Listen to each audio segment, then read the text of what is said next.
نحمدہ ونصلی علی رسولہ الکریم، اما بعد، فاعوذ باللہ من الشیطان الرجیم، بسم اللہ الرحمن الرحیم۔ آج کا ہمارا موضوع گفتگو ہے 14 اگست کے لیے ایک رخ۔ ہم نے سوکھی ہوئی شاخوں پہ لہو چھڑکا تھا، ہم نے سوکھی ہوئی شاخوں پہ لہو چھڑکا تھا، پھول اگر اب بھی نہ کھلتے تو قیامت کرتے۔ اپنے پیارے وطن کی حالت زار دیکھتے دیکھتے میرے دل میں درد اور آنکھوں میں ایک مدت سے فصل گریہ لہلہا رہی ہے، اور اب تو یہ عالم ہے کہ میں خود ہی سراپے درد بن چکی ہوں۔ آج یہ سوچ کر کہ خاموشی کسی نہ کسی طوفان کا پیش خیمہ ہوتی ہے، اہل دل کی اس محفل میں چیخیں سنانے چلی آئی ہوں۔ امید ہے کہ آپ میرے ساتھ ساتھ ذرا اجڑے دیاروں تک چلیں گے، کیونکہ جل رہی ہے حیات کی قندیل، جل رہی ہے حیات کی قندیل، ہاں مگر روشنی بہت کم ہے۔ طریق کے ان کھنڈرات میں قرون اولیٰ کے مسلمانوں، بلند پایہ مجاہدوں اور تحریک اسلام کے مخلص و سرفراز رضاکاروں کی عظمت و بلندی اور شان و سطوت کی بے گور و کفن میت پوری دنیا اسلام کو دعوت ماتم دے رہی ہے۔ ڈاکٹر اقبال رحمۃ اللہ علیہ مرحوم کی چشم فکر جب ان ویرانیوں تلک پہنچی تو انہوں نے گھبرا کر معرکے کا شہر اشوب لکھا۔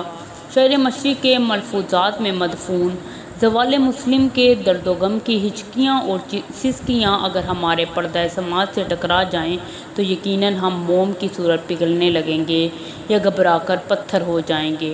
شہر نا پرساں میں جب موتی بھی کنکر ہو گیا، شہر نا پرساں میں جب موتی بھی کنکر ہو گیا، میں بہت حساس تھا گھبرا کے پتھر ہو گیا۔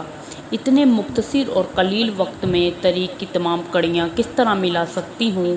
حصول آزادی کی اس داستان کو کسی غمزدہ و اشوہ کی ضرورت نہیں، بلکہ یہ تو ایک حقیقت ہے، اور حقیقت بھی وہ جو افسانے سے زیادہ خوبصورت اور زورآور ہے۔ صدر ذی شعور پاکستان تو اس وقت کا بن چکا ہے جب پہلے مسلمان نے بر صغیر میں قدم رکھا، یا یوں کہہ لیجئے کہ یہ اسلامی مملکت اس وقت ہی موضع وجود میں آ گئی تھی جب یہاں کا پہلا شخص کلمہ توحید پڑھ کر مشرف اسلام ہوا۔ بابا قوم حضرت قائد اعظم کا یہ ہوش ربا نظریہ اس قدر جامع اور مکمل ہے کہ دنیا بھر کے غیر جانبدار مورخ اس کی گہرائی اور گہرائی کو محسوس کیے بغیر نہیں رہ سکے۔ لطف یہ کہ ایک نادر روزگار شخصیت نے یہ ناقابل فراموش تاریخی حقیقت صرف ایک فقرے میں بیان کر دی ہے۔ لوگ جینے کے غرضمند ہیں لیکن میں مسیحا کو بچانے کے لیے زندہ ہوں۔ فطرت کی ستم ظریفی دیکھیے کہ آج تحریک پاکستان کے متعلق دقیانوسی قسم کے کئی نظریات پیش کیے جا رہے ہیں۔ کچھ لندن کی لائبریریوں کے حوالے سے مملکت خداداد کو انگریزوں کی سازش قرار دیتے ہیں، جبکہ بعض ایسے بانی پاکستان کے ناطے سے مغربی جمہوریت کی ڈگر پر چلانے کے لیے افسانے گڑھ رہے ہیں۔ ایسا کہنا در حقیقت شہیدوں کے مقدس لہو کے ساتھ بھیانک مذاق ہے۔ پاکستان دنیا بھر میں واحد نظریاتی ملک ہے جو اسلام کا قلعہ اور غلامان مصطفیٰ کی آرزوؤں کا مرکز ہے۔ گویا پوری دنیا اسلام ایک جسم ہے اور یہ اس کی جان۔ اے وطن تیری قسم، کبھی کبھی تو ساری کائنات کا حسن تیرے وجود کا سایہ دکھائی دیتا ہے۔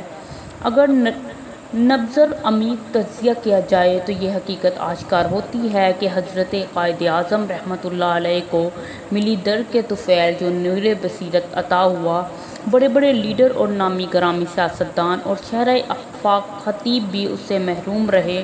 وہ دور جب اپنوں نے غیروں کی ہمنوائی کی، سوامی شدردان ایسے دشمن رسول کو جامع مسجد دلی کے منبر پر لا کھڑا کیا اور ہندو مسلم بھائی بھائی کے نعرے لگا کر اس کمینہ فطر گستاخ نبی کے گلے میں پھولوں کے ہار ڈال دیے گئے۔ مزید برآں شیخ دیوبند حسین احمد مدنی نے برسر منبر یک نظریے قومی نظریے کے حق میں کہا، قومیں اوطان سے بنتی ہیں، عقائد و نظریات سے نہیں۔ ایک نے کہا کسی ماں نے آج تک ایسا بیٹا ہی نہیں جنا جو پاکستان تو کیا پاکستان کی پے بھی بنا سکے۔ دوسرے نے کہا اگر پاکستان بن گیا تو میں اپنی داڑھی کتے کے پیشاب سے منڈوا ڈالوں گا۔ ایک کانگریسی ملا نے محسن ملت محمد علی جناح کے متعلق یا گوئی کرتے ہوئے کہا، یہ قائد اعظم نہیں کافر اعظم ہے۔ تاریخ کے اوراق گواہ ہیں کہ ایک نام نہاد عالم دین نے فتویٰ دیا تھا کہ مسلم لیگ سے تعلق رکھنے والے کافر ہیں، کسی مسلمان لڑکی یا لڑکے کا ان کے ساتھ نکاح نہیں ہو سکتا۔ سورج میں لگے دبہ فطرت کے کرشمے ہیں، سورج میں لگے دبہ فطرت کے کرشمے ہیں، بت ہم کو کہیں کافر، اللہ کی مرضی ہے۔ اس نازک موڑ پر ایک مرد جری جسے دنیا قائد اعظم کے نام سے جانتی ہے، استقامت کا عصا اٹھائے، حب رسول کا منشور لیے، یا قومی نظریے کو پاش پاش کر کے صداقت، دیانت، عظمت، رفعت اور جرأت کے زینے طے کرتا ہوا مسلمانان ہند کے دلوں میں گھر کر گیا۔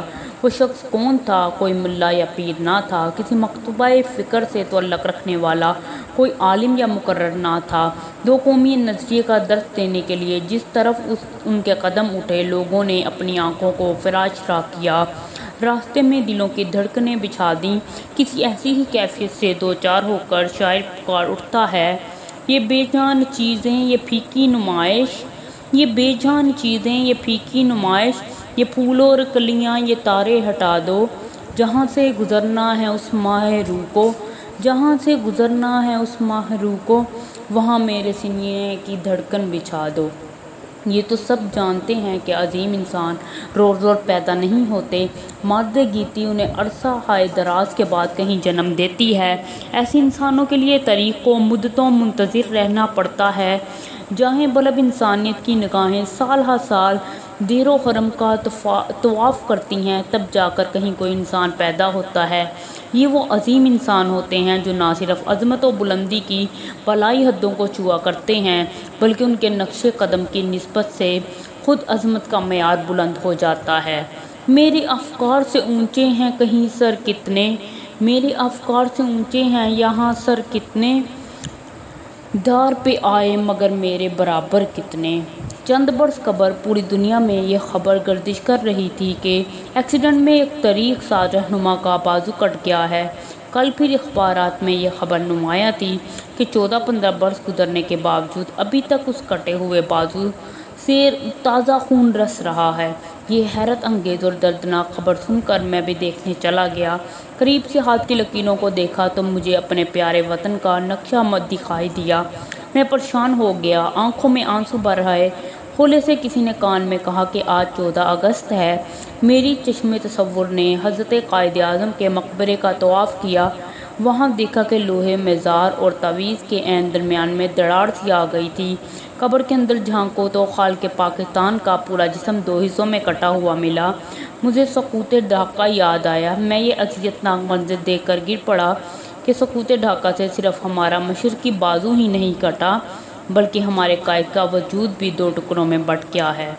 اندر لگی تھی آگ مگر بے خبر تھے لوگ، اندر لگی تھی آگ مگر بے خبر تھے لوگ، جلتے ہوئے مکان سے باہر دھواں نہ تھا۔ صدق اللہ العظیم۔ مہربانی کر کے اس چینل کو سبسکرائب کریں اور ساتھ لگے بیل آئیکن کو دبائیں تاکہ ہر نئی ویڈیو آپ کو سب سے پہلے دیکھنے کو ملے، اور سبسکرائب کرنا بالکل فری ہے۔